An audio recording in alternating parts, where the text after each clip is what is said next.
¿Cómo puede un país que se define como socialista competir codo a codo con las potencias más capitalistas del planeta? China, con su bandera roja y su gobierno autoritario, se ha convertido en la segunda economía más grande del planeta. Produce más, construye más e influye más que casi cualquier otra nación. Pero ¿cómo lo logró sin abandonar el socialismo?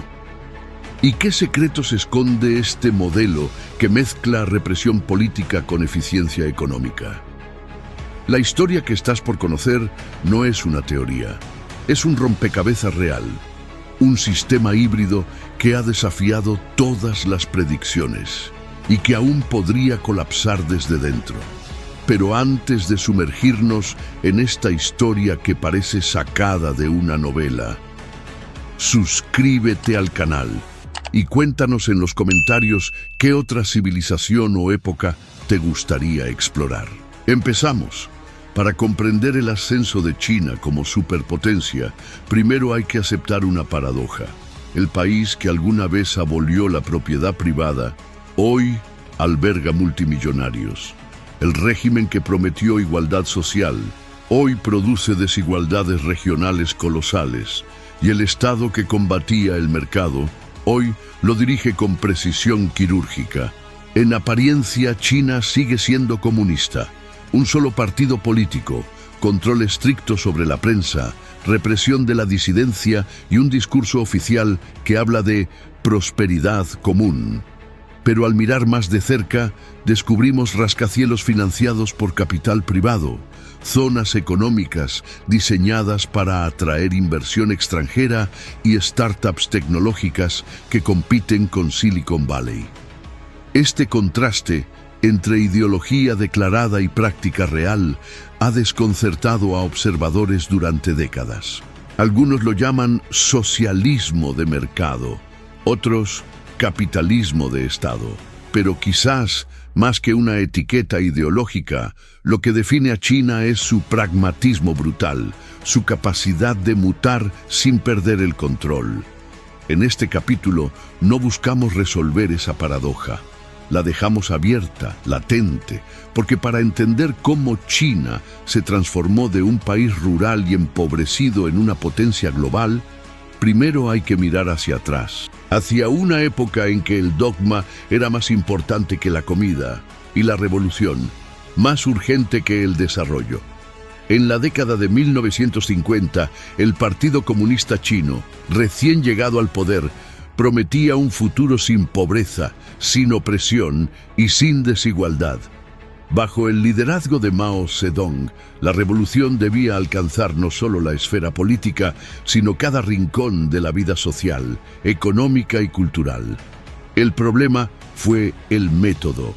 En 1958, Mao lanzó el Gran Salto Adelante, una campaña diseñada para transformar China de una nación agrícola a una potencia industrial en cuestión de años. El plan: comunas populares, fundición de acero en el patio trasero de cada aldea y una colectivización total de la agricultura. Todo esto sin experiencia técnica, sin debate interno y con un entusiasmo ciego. Los resultados fueron catastróficos. Para cumplir con las cuotas impuestas desde arriba, funcionarios locales falsificaban cifras de producción. Mientras los informes hablaban de abundancia, millones de campesinos morían de hambre. Las reservas de grano eran almacenadas, mientras las aldeas quedaban vacías. Se estima que entre 20 y 30 millones de personas murieron durante esta hambruna. Fue uno de los peores desastres humanitarios del siglo XX, causado no por guerra ni desastre natural, sino por políticas ideológicas mal diseñadas. Lejos de detenerse, el régimen endureció su control. Durante la Revolución Cultural, 1966-1976, Mao radicalizó aún más el proceso. Intelectuales perseguidos, libros quemados, universidades cerradas y millones de jóvenes movilizados para purificar al país de enemigos ideológicos. El culto a la personalidad reemplazó al análisis. El miedo sustituyó al progreso. Sin embargo, entre las ruinas del desastre comenzaba a gestarse una certeza silenciosa dentro del partido. El maoísmo no podía continuar. China necesitaba cambiar, pero ese cambio debía ocurrir sin perder el control central del poder. No podían permitirse una fractura como la que, años después, desintegraría a la Unión Soviética.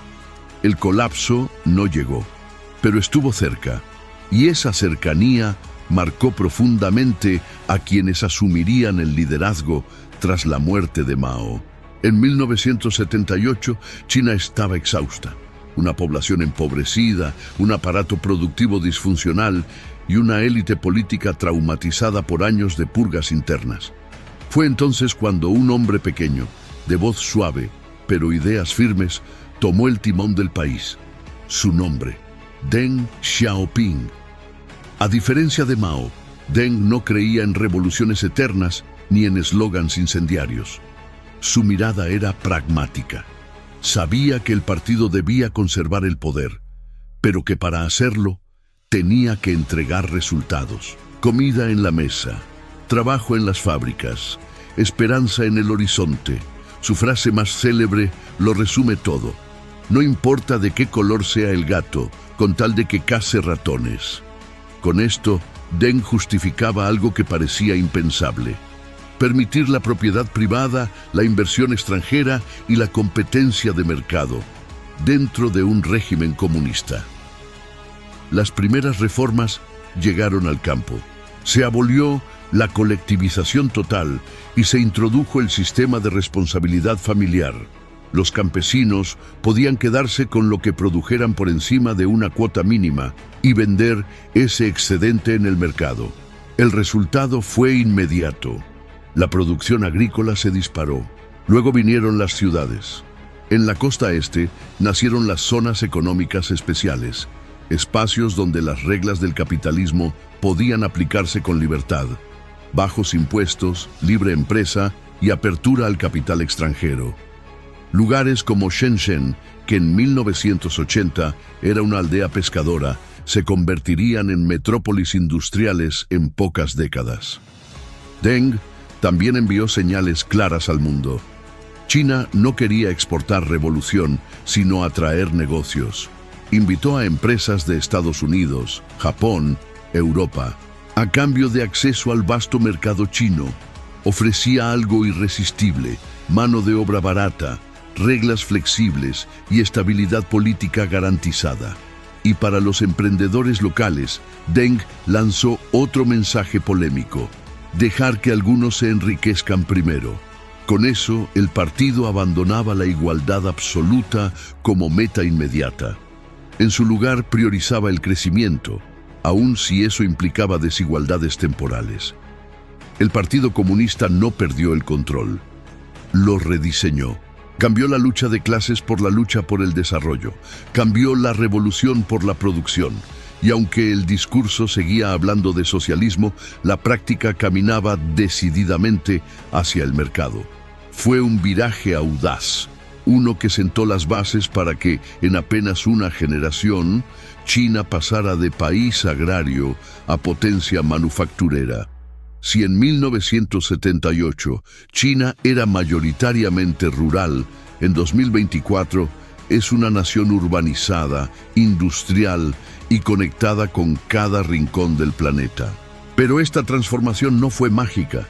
Fue una migración silenciosa, masiva y, a menudo, dolorosa. Cientos de millones de personas dejaron el campo para convertirse en engranajes del nuevo motor económico chino. En los años 80 y 90, con las reformas en marcha y las zonas económicas especiales floreciendo, el país vivió el mayor éxodo interno de la historia moderna. Familias completas se trasladaban a las ciudades industriales en busca de trabajo. Algunos en trenes abarrotados, otros en bicicleta o a pie, pero todos empujados por la misma promesa: una vida mejor.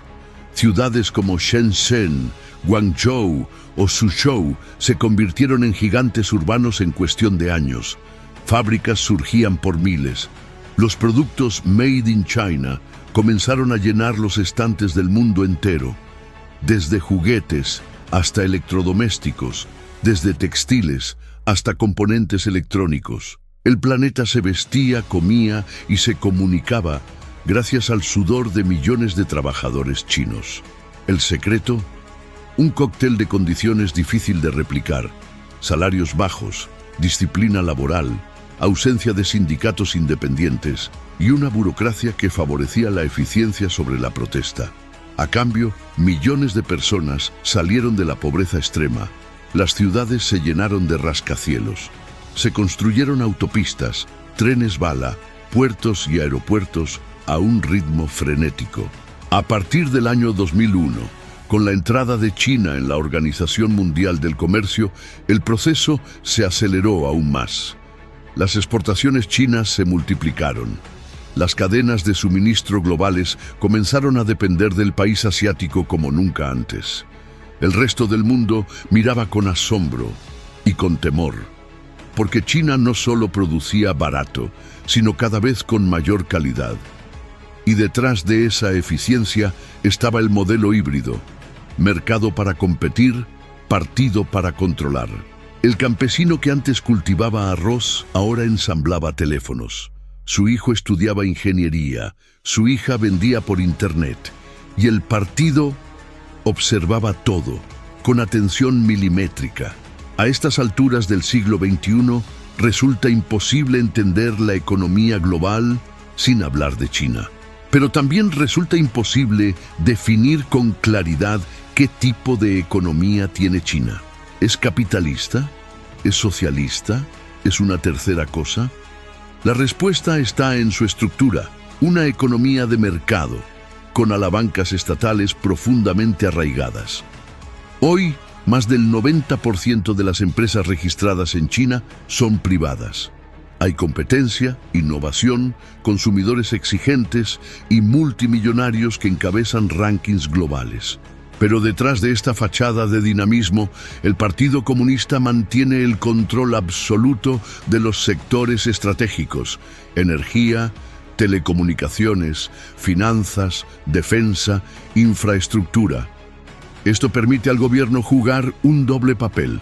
Por un lado, incentiva el crecimiento con libertad de mercado. Por otro, interviene sin aviso cuando considera que el equilibrio político está en riesgo. Un ejemplo emblemático fue el caso de Alibaba. En 2020, su fundador Jack Ma, una de las caras más visibles del éxito chino, criticó públicamente la rigidez del sistema financiero. Semanas después, la salida a bolsa de su empresa Ant Group fue cancelada por las autoridades. Luego vinieron multas millonarias, inspecciones, reestructuraciones. El mensaje fue claro: en China nadie está por encima del partido. Otro caso fue el del sector educativo privado, que había crecido explosivamente. De un día para otro, el gobierno prohibió su lucro, provocando pérdidas multimillonarias. La razón: reducir la presión académica y garantizar la equidad. El verdadero motivo: tal vez contener un sector que escapaba de la narrativa oficial. Este modelo, que algunos llaman capitalismo con dirección autoritaria, permite grandes avances con mínimos cuestionamientos. Los empresarios pueden crecer, pero deben alinearse. Las multinacionales pueden invertir, pero bajo reglas chinas. La innovación es bienvenida, pero solo si no desafía el poder político. Además, el gobierno sigue utilizando el ahorro interno como palanca de inversión.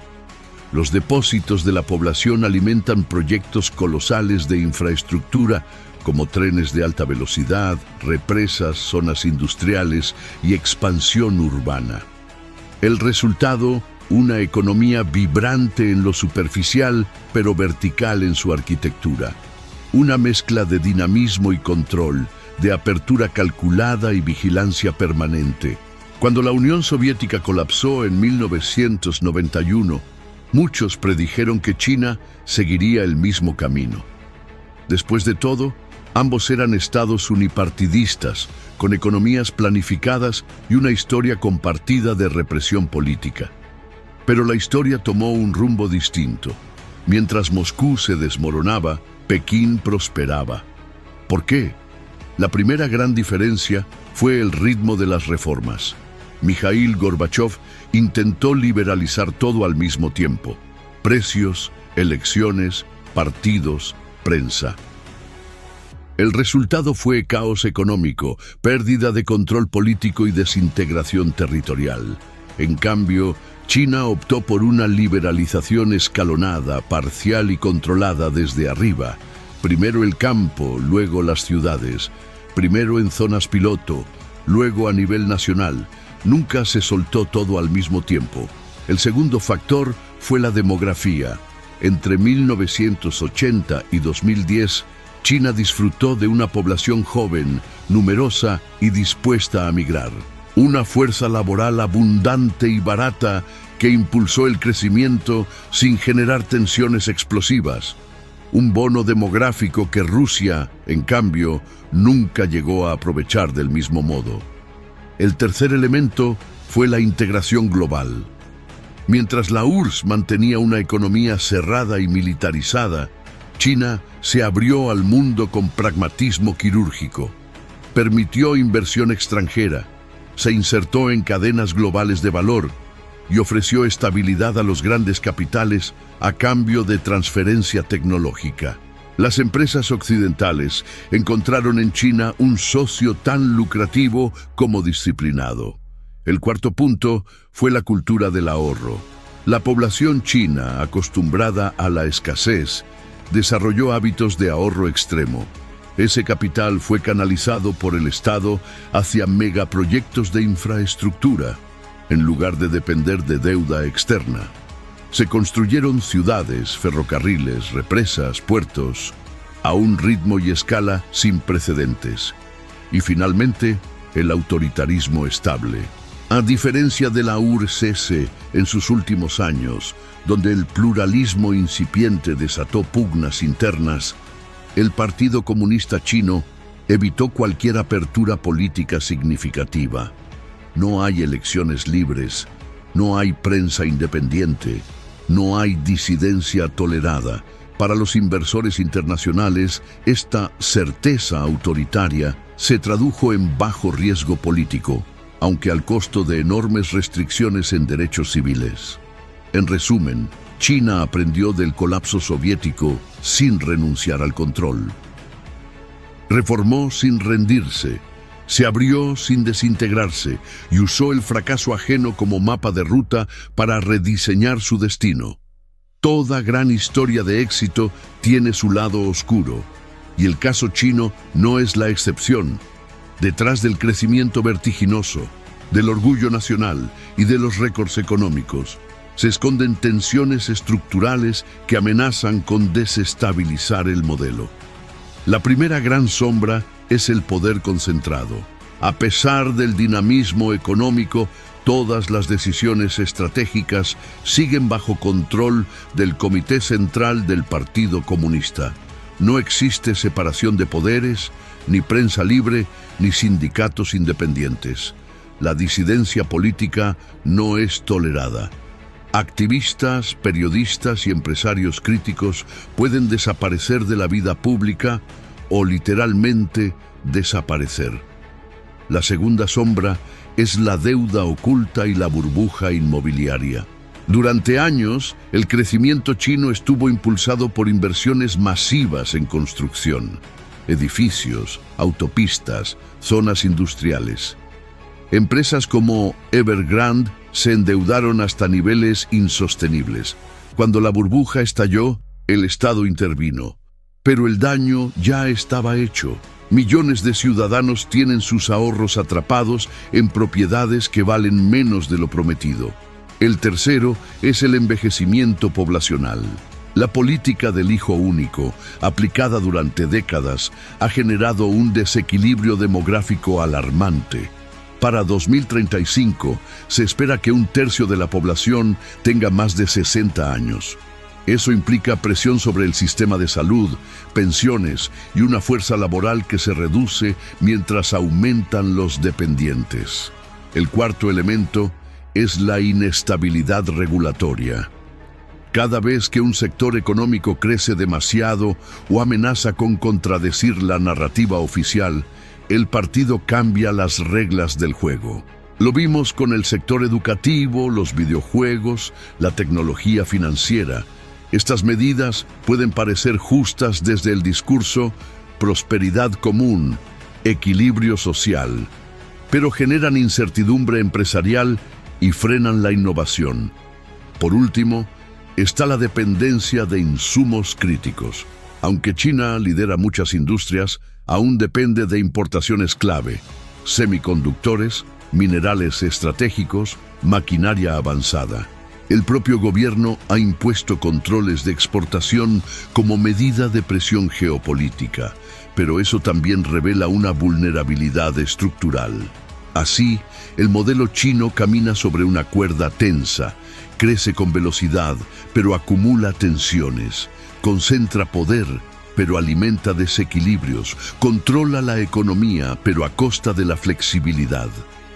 El dragón ha aprendido a volar, pero sus alas están hechas de compromisos frágiles. Pocas preguntas generan tanto debate entre analistas como esta. ¿Es China comunista o es capitalista con disfraz rojo?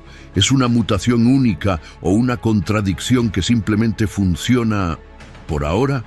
En los documentos oficiales, China sigue siendo un Estado socialista bajo la dictadura democrática del pueblo.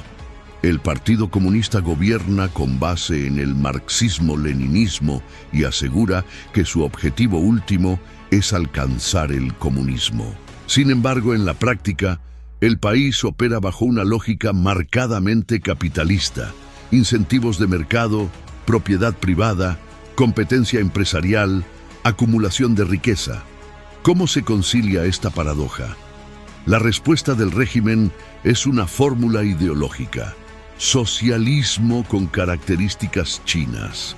Esto significa que se mantiene el liderazgo único del partido, pero se adaptan las herramientas económicas según las necesidades del desarrollo nacional. En otras palabras, capitalismo para producir riqueza, socialismo para retener el poder. No se trata solo de semántica, es una estrategia. China adopta muchas formas del capitalismo: eficiencia, tecnología, consumo, pero sin ceder el control político ni permitir pluralismo real. En este modelo, los derechos individuales están subordinados al interés colectivo, definido, claro, por el partido.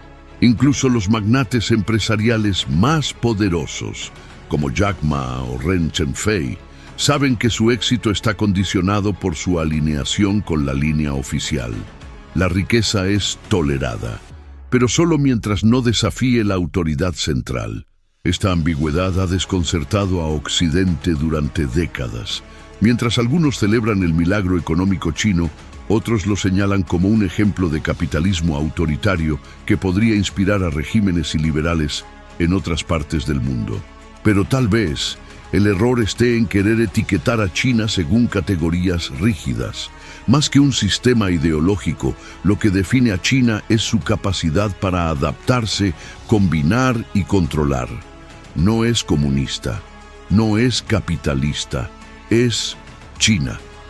Si hay una enseñanza central en la historia del ascenso chino, es esta: la ideología rígida puede destruir una nación, pero el pragmatismo puede reconstruirla.